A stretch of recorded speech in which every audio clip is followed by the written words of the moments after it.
Tensions are rising between Trump and his base, and it has been hilarious to watch. So let's dive into a little bit of it. Serial plagiarist Benny Johnson is one of the many intellectual powerhouses that make up the right-wing media ecosphere. And you too can be a right-wing influencer, so long as you have the generic face of a CBS sitcom star, access to decent lighting, and a willingness to trade your scruples for rubles. And it seems like a pretty sweet gig until you realize that the adjudicated blank and the convicted felon you helped elect might be, I don't know, bad. So let's watch Benny Johnson slowly try to process this post made by Trump about Epstein on Truth Social, because he looks like he's in pain and someone should probably check on him. So President Trump has acknowledged that the Epstein files exist here. President Trump has acknowledged that the files were written and that there is something there. He says that they were written, however, by his enemies and therefore will not be released.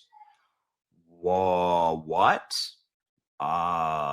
That's new in this entire zeitgeist. This is something that is wildly interesting. And then he goes all in on supporting Kash Patel and Pam Bondi. No mention of Dan Bongino, where all of this, again, sort of transpired.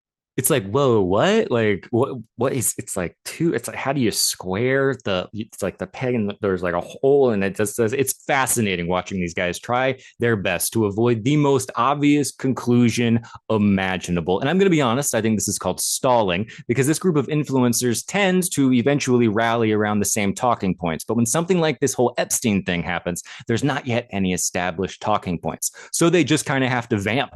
So you have Benny Johnson going like, well, I don't, this is what, basically is going, what do you guys think about this? Because they don't have any real opinions. And that irks me a little bit. But you know what irks me even more is the way Benny Johnson says the word written. I just don't like it. Speaking of things I don't like, here is Candace Owens, who believes that NASA is satanic, doing her best to summon Captain Obvious. What is happening now is it seems like you think your base is stupid. That's how I feel. I feel like Trump thinks his base is stupid, or again, because I don't think he's pressing send on these messages, the people around him certainly think that Trump is stupid. I mean, I can't speak for what Trump thinks of his base. For all I know, Trump recognizes that his base is just fed up with establishment politics and also distrusts government as a result of years of propaganda, as well as the material failures of neoliberalism.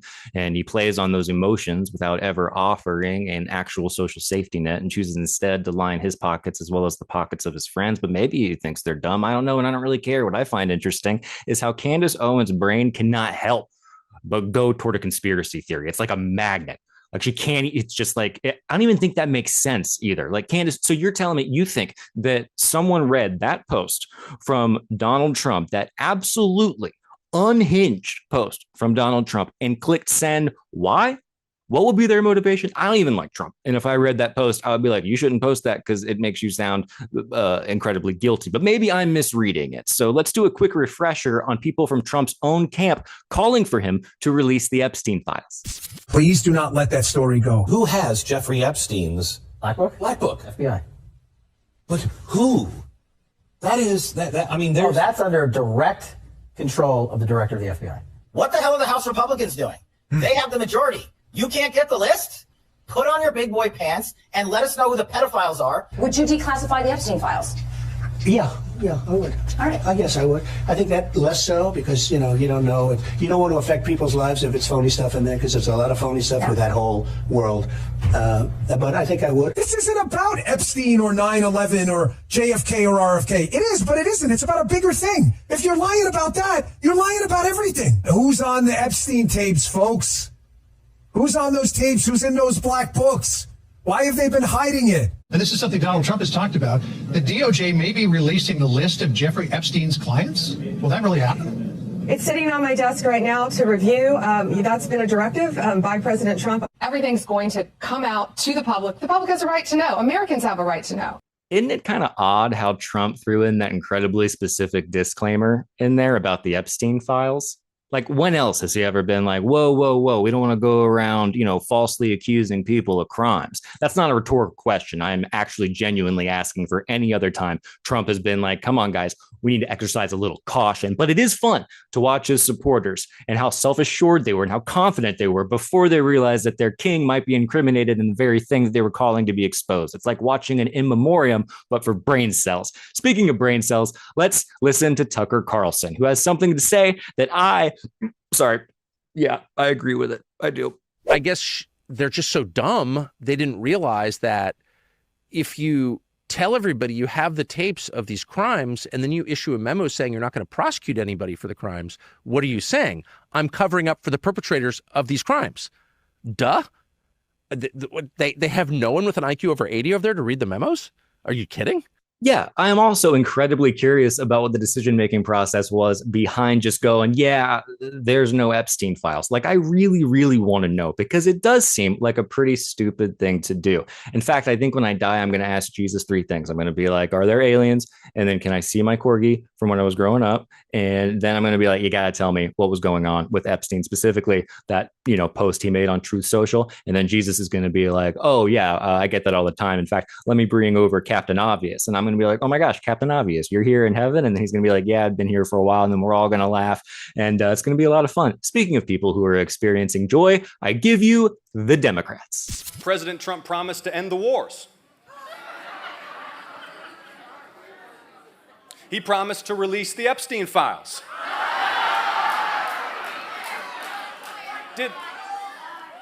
Did anyone really think the sexual predator president who used to party with Jeffrey Epstein was going to release the Epstein files? Got him. And of course, John Ossoff is echoing what AOC also tweeted. So it is nice to see the Democrats doing some good politics and not looking a gift horse in the mouth. And continuing that trend is former Senator McCaskill offering a statistic that's just kind of nice to think about. It's a little surprising, just something to kind of keep in mind when all of this is playing out. I'm saying he was close to the fire. He was, and somebody said over the weekend, there are more pictures of Donald Trump with Jeffrey Epstein than there are trans athletes in the NCAA by multiples. So the bottom line is he wants this to go away now. Yeah, when you consider that, it starts to become pretty clear that this administration is operating less off of principle and more off of emotions, particularly big emotions like bigotry. But that can't be right. I mean, these are intellectual powerhouses after all, right? I mean, sure, Benny is baffled and Candace is conspiratorial. So who among them will face this big situation and really sink their teeth into, wait a minute, teeth, big face? Has anybody checked on Charlie Kirk? Honestly, I'm done talking about Epstein for the time being. I'm going to trust my friends in the administration. I'm going to trust my friends in the government to do what needs to be done, solve it, balls in their hands. I've said plenty this last weekend. So if you guys want to see my commentary on it, that's fine.